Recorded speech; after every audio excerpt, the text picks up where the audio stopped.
Chuck Barris, productor de televisión de día, agente secreto de noche. Confesiones de una mente peligrosa es una película típica estadounidense donde se nos narra uno de los imaginarios más grandes que tenemos alrededor de los ciudadanos de Estados Unidos. Todos los elementos de la película constantemente nos reafirman esta condición de dualidad. There's no business like show business, like no business I know.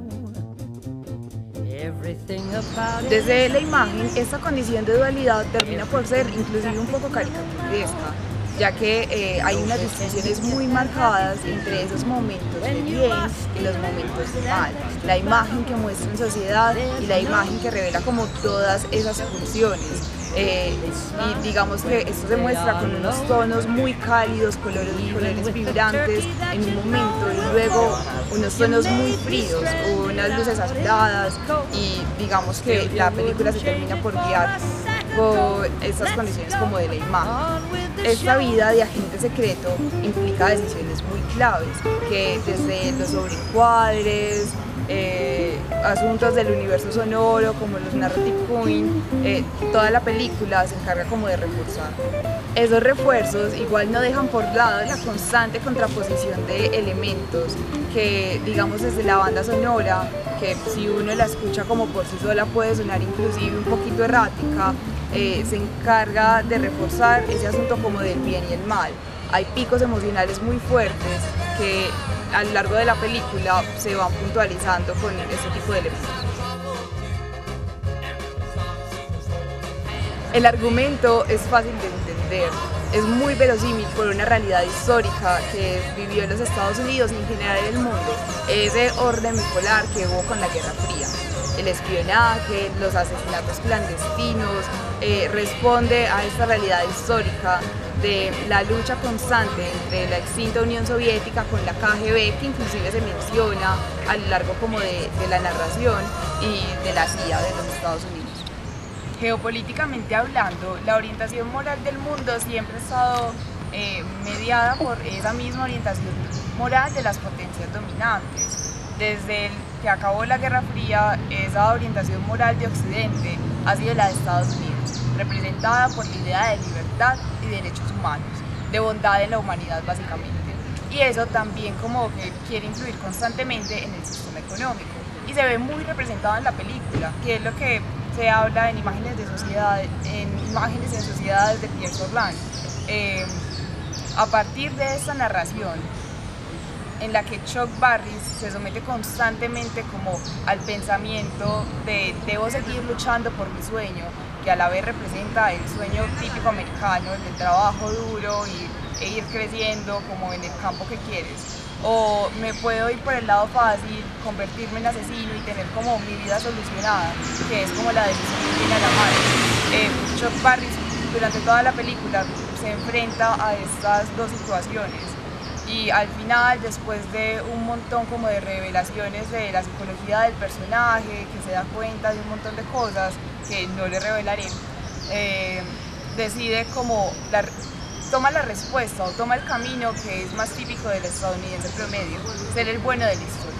Entonces, la evolución de este personaje, que es evidentemente el principal, representado por Sam Rockwell, es algo predecible, porque ya sabemos un poco cómo termina esa historia del estadounidense, pero igual es entretenida de ver, sobre todo como por los elementos que ponen para reafirmar esa historia.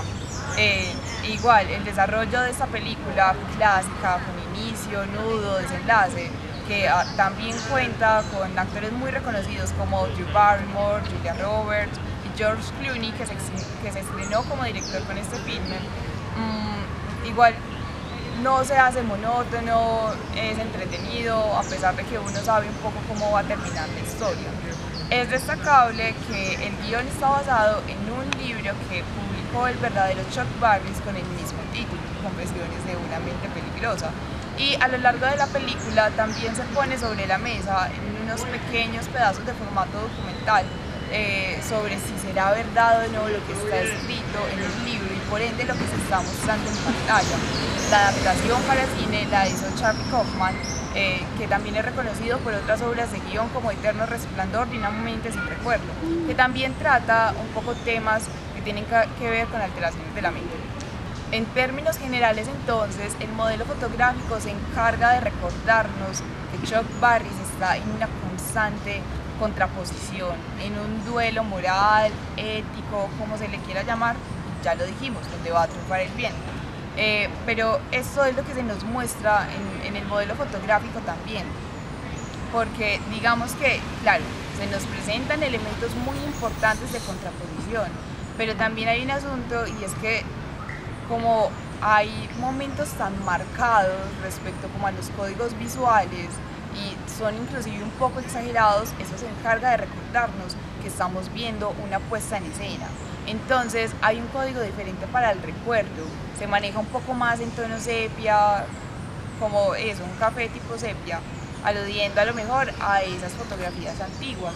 Hay un código para la vida de bien, que es la vida del productor de televisión, que es la vida pública de este productor, que son tonos brillantes, cálidos. Hay un código para la vida clandestina del agente secreto, que son azules, grises, negros. Y digamos que sobre todo eso del bien y del mal también se ve mucho en el código del vestuario, que claro, es realista, recreado, porque la película se grabó en el 2002 y está ambientada en los 70 y en los 80, pero también es muy simbólico, porque deja ver un poco como más que de la psicología de quienes lo usan, de la psicología de este personaje principal. También está el código diferente para los momentos de documental. Entonces, digamos que estas contraposiciones o estos momentos tan marcados nos recuerda que a nosotros como espectadores que no estamos viendo una historia real. Y eso también se ve muy reflejado en el montaje, porque hay unas partes donde pasan cosas muy puntuales, muy normalitas, que igual son decisiones clave, entonces se maneja sobre todo como con cortes en seco. Pero también hay unas partes donde se habla un poco más del sentido abstracto del personaje, o como un poco de sentimientos, un poco de cosas muy claves en la psicología del personaje, y eso se maneja con puros fundidos entrecruzados. Y es incluso un poco pues repetitivo, sobre todo en las escenas como del hotel, que funcionan como hilo conductor de la película.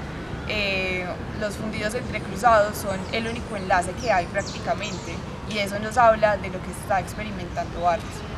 En general, respecto a los movimientos de cámara, son muy simples, pero hay un punto en el que convergen todos estos códigos visuales de los que hemos venido hablando, y se nos revela a nosotros como espectadores que pues se nos reafirma que todo lo que ha pasado a lo largo de la película es una puesta en escena. Chuck en un momento colapsa, no puede más con esa dualidad, con la doble vida que iba llevando. Entonces tiene un momento así como un poco onírico, un poco de estados alterados de la mente, en plena grabación de su último programa, The Gong Show. Y acá es cuando se muestra ese punto de quiebre. Hay un momento en el que empieza a recorrer la parte trasera del set y se nos empiezan a mostrar un montón de elementos que han aparecido a lo largo de la película, cosas de la escenografía que nos recuerdan, no estás viendo algo real, estás viendo una puesta en escena, y se hace por medio de un traveling que, digamos, nos habla un poco también de esa travesía que ha tenido el personaje. La música también cumple un papel muy importante a lo largo de la película, porque de nuevo nos reafirma esa contraposición. Entonces, en la mayoría de veces es empática, excepto cuando hay un punto en el que Chuck colapsa y se empiezan a mezclar esos dos mundos.